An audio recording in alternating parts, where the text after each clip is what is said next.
Hey, what's up guys? This is Nightwing2303 from kicksoncourt.com. Today we have the 13th installment of the Air Jordan project. So with that being said, let's go ahead and get right into it. As usual, start off at the bottom of the shoe here. As you can see, there is full-length herringbone, and it is separated into targeted pods. I've played in the originals, and I've also played in the 2004, 2005 retros, and I remember those ones being just unbelievably awesome.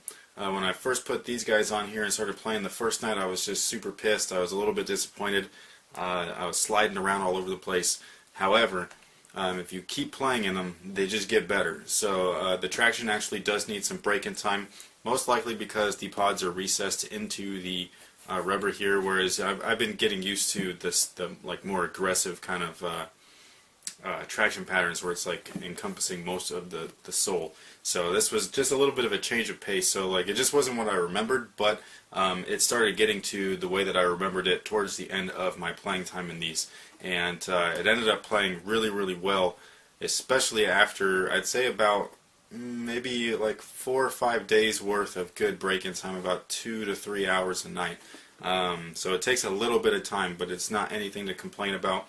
Once that's done, you're getting pretty much full coverage. You're getting lateral coverage, you're getting front to back coverage, and you can pretty much do anything on here. As you can see, because it is targeted, there are pretty good flex groups in there, so you're getting plenty of flex and range of motion. This is much different than the Air Jordan 12, where those were built really boot-like, so these ones just kind of bring you down a little bit further. They targeted the cushion system, and they just brought out the base a little bit. So this shoe, in my opinion, is a complete upgrade from the Air Jordan 12, just right off the bat, starting with the outsole. The cushion of the shoe is pretty simple. It's pretty much what they use nowadays. It's just targeted zoom. You got one in the heel, and then you got one in the forefoot. The forefoot is a full-length bag. It's shaped pretty much right around here, and then the heel unit is what we've all been getting used to as well. They've been using those things for years. So in addition to the Zoom Air, there is a Phylon midsole here. It does require a small amount of break-in time, but it's not anything crazy. One thing that I will say is that when comparing these directly to the previous models, the cushion is not as good. The Zoom units are quite a bit thinner than they used to be. However, it's still Zoom Air, so you still get the responsiveness, and it still gives you that good cushion feel while giving you some court feel as well. So the cushion I have absolutely no problems with. I did like the cushion in the Jordan 12 just a little bit better.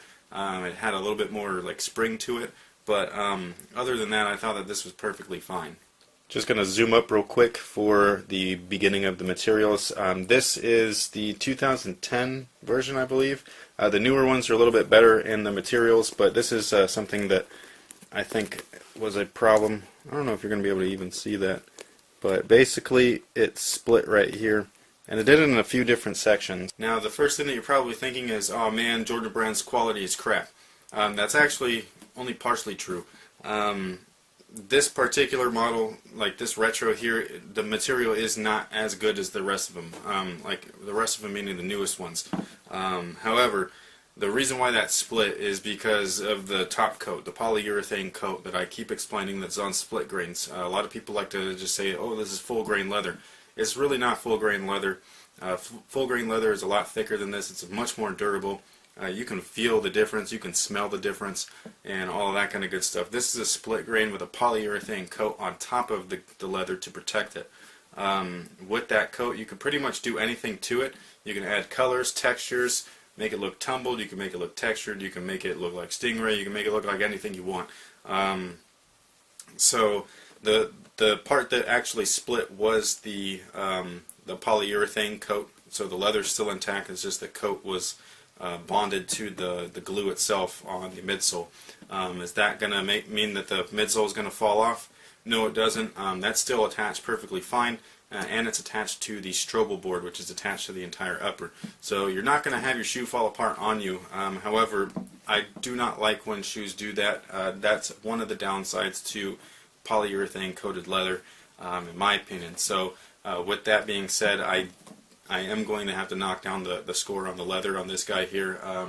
Again, if you use some of the newer ones, they're a little bit better, so like the Playoff 13s, and then what else just released? The black and white 13s, or the white and black ones, the Homes.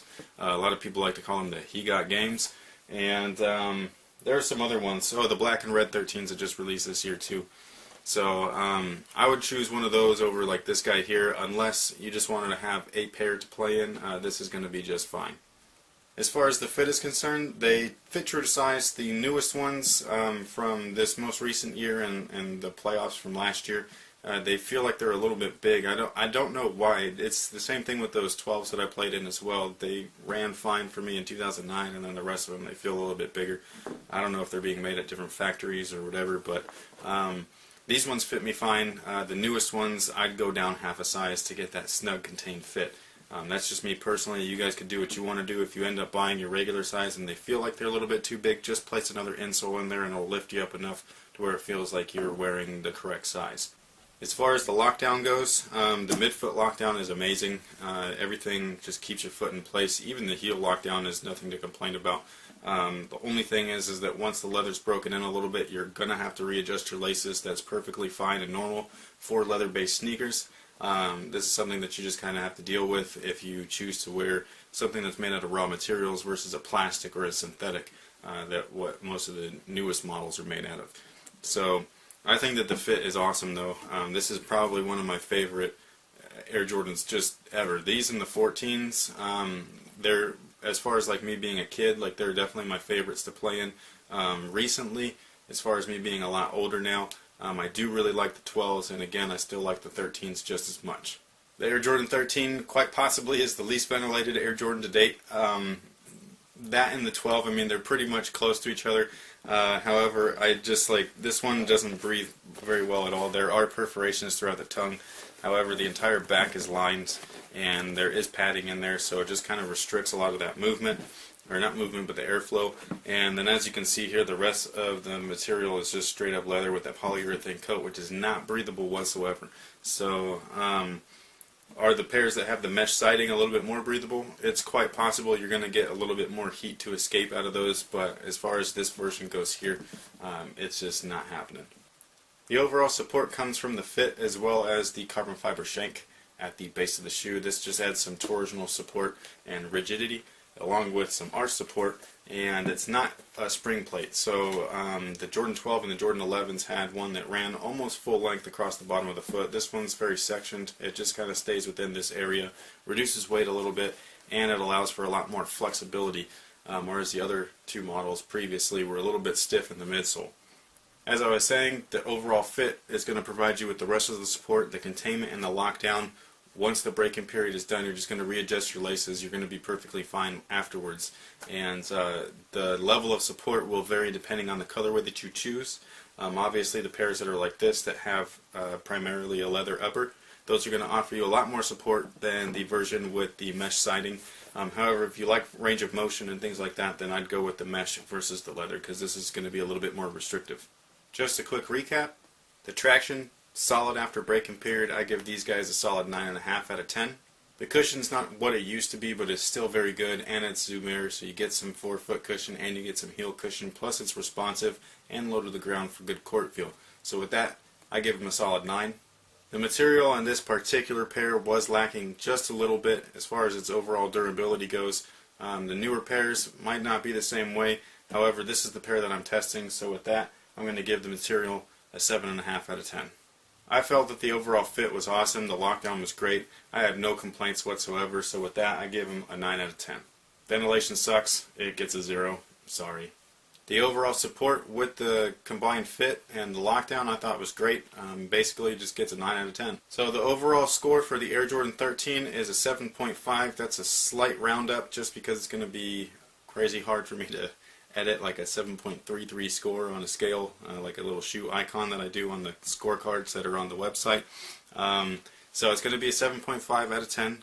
The thing that did draw the score back overall was its lack of material, or I'd say its lack of quality from the material, and also the ventilation. The thing that you got to keep in mind with the scores is that you're only supposed to pay attention to the attributes that you need. If you're going to be complaining about something else, that's your problem, and you can go ahead and sit there and pout about it. So if you need anything else as far as their weight and any additional information, you can go to my site, kicksoncourt.com. So with that being said, Thank you guys for watching. Thanks for all your support. Stay tuned to next time because we're going to go off with the Air Jordan 14, which is something that I've been waiting for the entire time. And with that being said, thank you guys again, and have a good one.